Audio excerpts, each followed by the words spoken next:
안녕하세요, 여러분. 예술경영 인사이트의 변희정입니다. 오늘은 천년고도 경주에 4월에 새로 개관한 따끈따끈한 미술관에 근무하고 계시는 분이 있어서 한번 모셔봤습니다. 안녕하세요. 안녕하세요. 오하르 미술관에서 큐레이터로 근무하고 있는 추병곤이라고 합니다. 반갑습니다.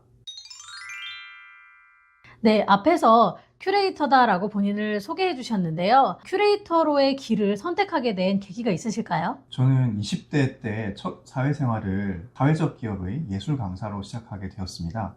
그 과정에서 미술관을 자주 방문하게 될 경우가 있었는데요. 이후에 미술관의 직업군에 대해서 흥미를 느끼게 되었고, 큐레이터라고 하는 이 직업군을 알게 되었습니다. 그래서 제가 생각하는 큐레이터는 단순히 전시를 진열하는 그런 것이 아니라 관람객들과 소통하고 그 관람객들에게 새로운 경험을 줄 수 있는 그런 직업인 것 같아서 선택하게 된 계기가 되었다고 할 수가 있습니다. 네, 그렇군요.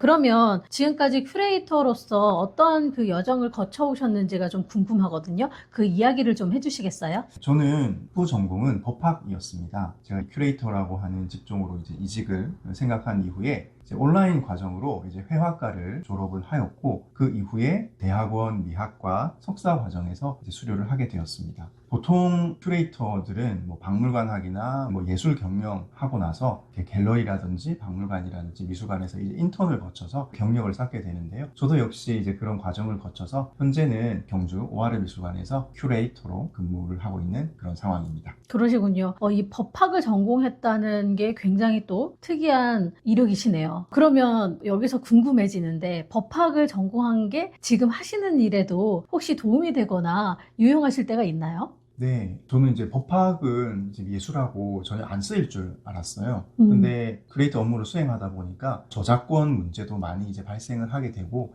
이 예술 작품에 관한 보험이라든지 여러 분야에서 이 법적인 사고와 또 법적인 조건들을 많이 활용할 수 있었습니다. 그런 과정에서 제가 법에 대한 지식이 조금이나마 있다는 것이 업무에 많은 도움이 되고 있습니다.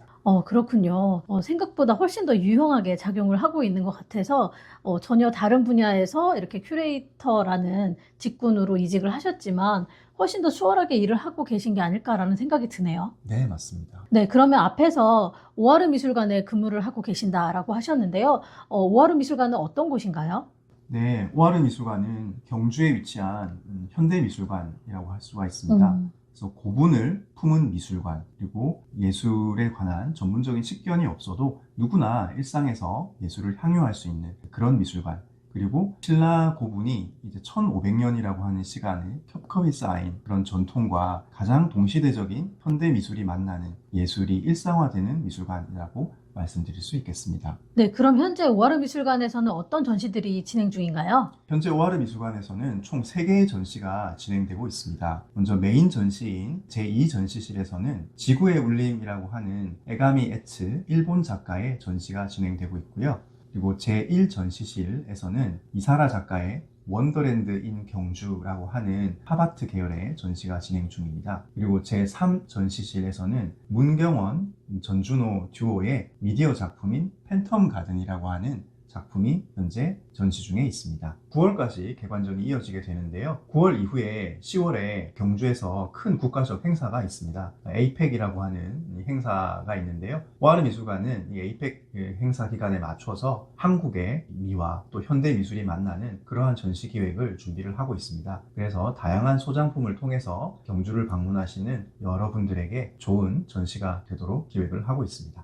네, 그러면 큐레이터로 일하면서 느낀 이 직업에 대한 매력이나 아쉬운 점 이런 건 없으신가요? 네, 물론 있습니다. 큐레이터로 근무하면서 역시 가장 매력적인 부분이라고 하는 것은 매일매일 이런 아름다운 작품과 함께 근무를 할 수 있다라고 하는 것이죠. 그래서 이런 아름다운 작품을 속에서 근무를 하다 보면 심신이 깨끗하게 정화되듯이 아주 기분 좋은 그런 게 최고의 매력이라고 할 수가 있겠습니다. 그럼 아쉬운 점은요? 아쉬운 점은 역시 하고 싶은 전시를 하지 못할 때에 따르는 현실적인 그런 예산적인 부분이라든지, 또는 큐레이터의 직군이 가지는 전문성과 경험에 비해서 좀 현실적으로 낮은 급여 시스템이 조금 아쉬운 점이라고 할 수가 있겠습니다. 그러면 큐레이터로서 전문성을 발휘하기 위해서 그동안 어떤 노력을 해오셨고 또 하고 계신지도 궁금합니다. 네, 저 같은 경우에는 아무래도 이제 비전공자로부터 시작을 했기 때문에 이런 전문적인 지식을 쌓기 위해서 스터디를 많이 이용을 했습니다. 이런 미학이라든지 또는 예술사, 미술사 관련된 지식을 스터디를 통해서 많이 습득을 했고요. 또한 큐레이터 분야는 이제 외국어도 굉장히 중요하기 때문에 영어를 기본으로 해서 뭐 일어라든지 불어라든지 이런 것들을 추가적인 공부를 하였습니다. 또한 석박사 학위 과정을 통해서 보다 예술의 전문적인 그런 식견을 넓히기 위해서 미학을 선택을 해서 공부 중에 있고요. 지금의 큐레이터 분야는 아트페어 시장과 또 뗄래야 뗄 수 없는 관계가 있기 때문에 그런 미술 시장을 또 모니터링 하는 것도 굉장히 나름대로 열심히 주안점을 두고 하고 있는 상황입니다. 그러면 그동안 해왔던 전시 중에서 가장 기억에 남는 그런 전시 기획이나 프로젝트가 있으신가요? 2019년으로 기억이 되는데요. 부산에 감천문화마을이라고 하는 관광지가 있습니다. 여기에서 이제 했던 전시인데요. 전시 제목은 사회적 이슈를 반영한 전시였는데 가족 제도의 연구라고 하는 다소 개념 미술적인 그런 전시였습니다. 여기에서 현재 가지고 있는 가족 제도의 어떤 모순과 한계를 지적하면서 다양한 가족, 특히 이제 미혼모를 좀 집중적으로 가족의 범위로 넓혀야 되지 않겠느냐 하는 관점에서 큐레이팅한 가족 제도의 연구라고 하는 전시가 기억에 남습니다. 그렇군요. 되게 재밌는 주제인 것 같아요. 요즘에는 또 가족의 형태가 되게 다양화됐잖아요. 어떻게 보면은 한 번쯤은 그런 전시를 통해서 가족에 대한 현 시대의 어떤 개념이나 문제점, 그런 것들을 한번 짚어볼 만한 의미 있는 전시가 아니었을까 싶은 생각이 드네요. 네, 맞습니다. 사회적 맥락이 짙은 전시를 통해서 관람객들에게 또 보다 풍부한 생각거리를 제공하는 것도 큐레이팅이 가지는 긍정적인 효과 중에 하나라고 생각이 듭니다. 그리고 또 그게 어떻게 보면 예술의 또 하나의 사회적 역할이기도 하겠네요. 네, 그렇습니다. 그러면 관객에게 좋은 전시를 선보이기 위해서 큐레이터로서 가장 중요하게 생각하는 역량은 무엇인지 또 궁금하네요.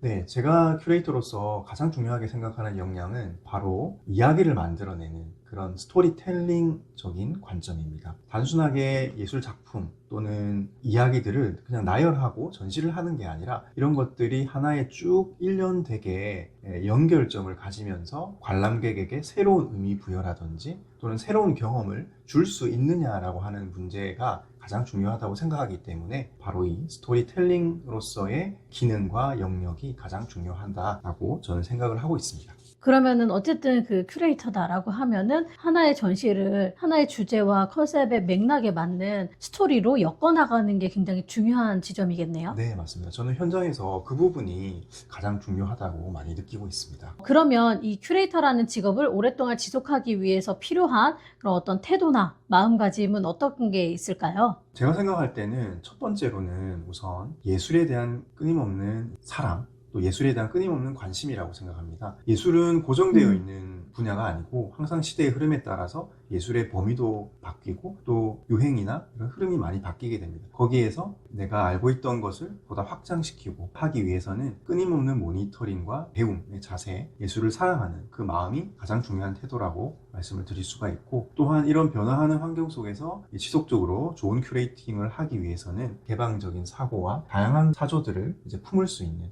그러한 마음가짐과 태도가 현장에서는 무엇보다 중요하다라고 말씀을 드릴 수가 있겠습니다. 그러면 이번에는 조금 실무적인 질문일 수도 있을 것 같은데요. 기획을 하다 보면은 다양한 이해관계자들과 또 마주하게 되잖아요. 특히 이제 미술관에서는 미술관 내부 인력, 뭐 나보다 상사라던가 미술관장, 그리고 뭐 외부 인력과도 수시로 소통하면서 일을 조율을 해야 되고, 또 작가라든지 다양한 분들과 이렇게 만나면서 소통하고 일을 진행할 수밖에 없을 텐데, 그러면 이런 과정에서 큐레이터로서 어떤 리더십 전략들을 발휘하고 계신지 그것도 궁금합니다. 네, 정말 중요한 지적을 해주셨는데요. 이런 여러 다양한 분야의 사람들과 협업을 해야 하는 큐레이터 직무상 명확한 비전을 제시를 하고 그 목표점을 명확하게 하는 것이 저는 이제 실무상 가장 중요한 능력이다라고 생각을 합니다. 이 여러 사람들의 의견이 달라지는 경우가 정확하게 이번 전시에서 우리가 달성하려고 하는 목표, 그 비전이 좀 희미하거나 명확하지 않은 경우에서 발생하는 경우가 많았었습니다. 그래서 제가 생각하는 리더십은 바로 그 이 전시를 통해서 우리가 달성하려고 하는 비전과 목적을 명확하게 제시하고 그것들을 통합을 이루어낼 수 있는 바로 그런 리더십을 생각을 하고 있는 것입니다. 어찌 보면 지난한 과정일 수 있겠지만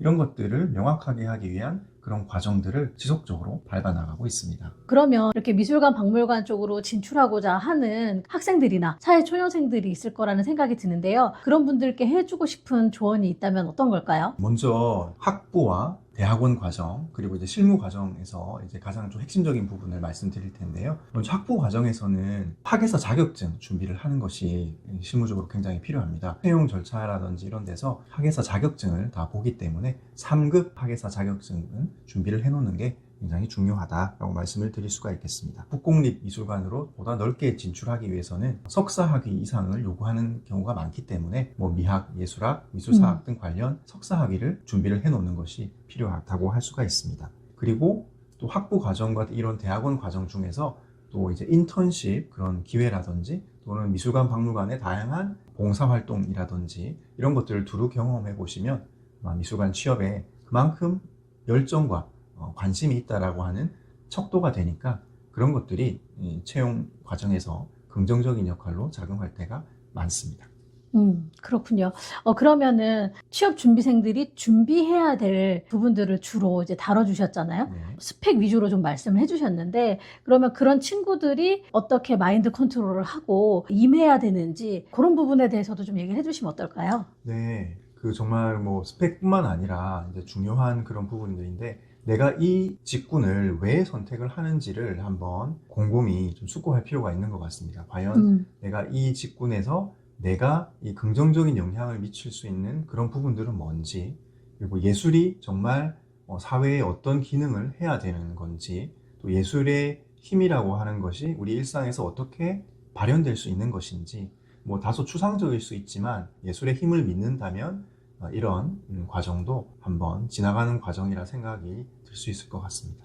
어떻게 보면은 이 직군 같은 경우는 단순히 내가 어떤 취업을 목적으로 한다, 취직을 목적으로 한다라는 그런 선택으로만 접근하기에는 좀 어려운 지점들이 있고 또 자기만의 어떤 생각이나 철학 이런 것들이 어느 정도는 있어야, 특히 이제 예술에 대한 자기의 그런 확고한 생각이 있어야 진입했을 때 훨씬 더 현장에서 적응을 잘 해나가고 업무를 수월하게 수행해 나갈 수 있을 거라는 생각이 드네요. 네, 맞습니다. 바로 그런 부분들이 이 스펙 관리 못지않게 이 분야는 자기 동기부여에 있어서 굉장히 중요한 부분이다. 그렇게 말씀드릴 수 있겠습니다. 그러면 지금까지 이렇게 해오신 활동들 이미 많긴 하지만 앞으로 또 어떤 전시 기획을 하고 싶은지도 궁금하고요. 그런 과정을 통해서 추명곤 실장님만의 어떤 목표가 있는지도 궁금합니다. 먼저 오하르 미술관은 추구하는 바가 아주 심플합니다. 미술을 처음 접하는 분들도 그런 지식이나 장벽 없이 일상에서 예술을 향유할 수 있게 만드는 것이 바로 오하르 미술관이 만들어진 이유다라고 할 수가 있습니다.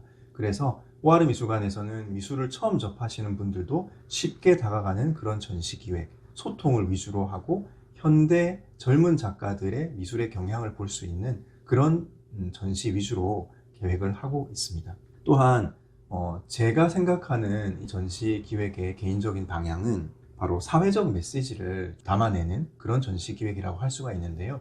다소 개념적일 수도 있고 추상적일 수도 있지만 동시대를 살아가면서 맞닥뜨리는 이런 문제들을 다시 한 번 더 생각을 할 수 있고 어떤 긍정적인 사회의 변화의 메시지를 던지는 전시를 기획하는 것이 개인적인 목표라고 할 수가 있겠습니다.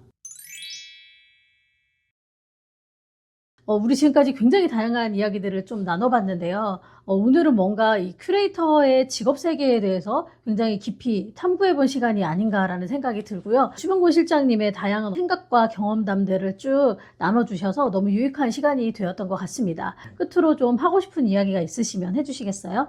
아까 앞에서 제가 오하르 미술관 설명을 하면서 그 오하르라고 하는 뜻을 설명을 안 드린 것 같아요. 오하르는 이제 한글의 줄임말이에요. 오늘 할 때 오, 그리고 아름다움 할 때 아르, 이렇게 한글을 합쳐서 오아르라고 지었는데요. 이 오아르의 뜻은 오늘 만나는 아름다움이라고 하는 뜻을 가지고 있다. 그리고 오늘 이제 1년 만에 이 인터뷰가 성사가 되었는데요. 오늘 인터뷰를 계기로 해서 제가 이때까지 경험한 큐레이터의 어떤 궤적도 한번 되돌아보게 되고 이 인터뷰를 준비하면서 또 많은 그런 각오도 또 다짐도 일어났던 것 같습니다. 큐레이터로서 저는 이 예술의 힘을 믿습니다. 예술이 다른 분야보다 크게 영향이 적다 그리고 미미하다라고 생각이 될 수도 있는데요. 저는 누구나 공감하고 그리고 머무를 수 있는 예술, 그리고 예술이 삶에 가까워지는 그러한 방식을 끊임없이 모색하고 싶다고 말씀드릴 수 있겠습니다.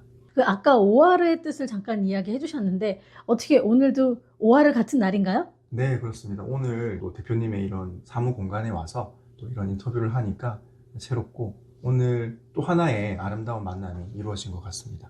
말씀하신 것처럼 저도 오늘 굉장히 아름다운 추억을 선물 받은 그런 기분이 들고요. 인터뷰에 응해 주셔서 다시 한번 감사하다는 말씀 드리면서 같이 인사드리면서 마무리해 보도록 하겠습니다. 준비되셨나요? 네. 네, 그럼 오늘은 여기서 끝! 끝.